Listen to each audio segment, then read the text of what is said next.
Samantala, nilinaw ng Department of Education o DepEd na panukala pa lamang ang trimester system at wala pang pinal na desisyon nito.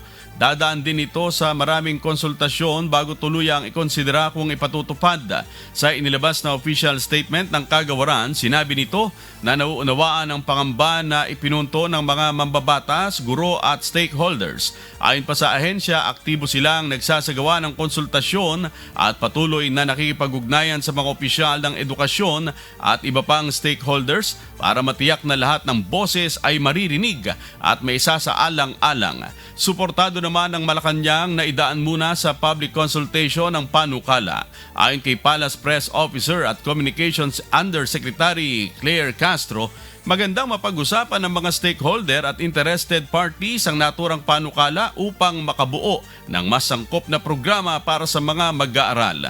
Gayunman, bagamat para sa ikatututo ang layuning ito, hindi maiwasang mag-alala ng ilang mga magulang sa adjustment na gagawin ng kanilang mga anak para makasabay.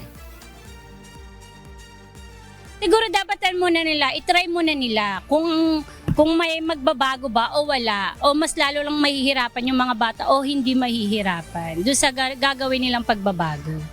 Ngayon pa lang po, marami na po kaming hinahabol. What more pa pag nag-trimester? Tapos malaking adjustment po siya since yun nga po, graduating na po kami, mag-grade 10 kami. So, mahirap po siya, baka mamaya mahirapan po kami sa pag-a-adjust, then maapektuhan po yung grades namin if ever. Sa school po namin, at least 10 hours po kaming nandoon. Hindi pa po kasama yung, kung may practice pa po kami outside school time. So, yung oras pa lang po na kinakain ng school sa pang-araw-araw namin, di pa po kasama yung transportation. Especially po dito, medyo traffic din po pag hapon na. So, nakakaano po siya sa stress namin, parang nagtitrigger po minsan or madalas.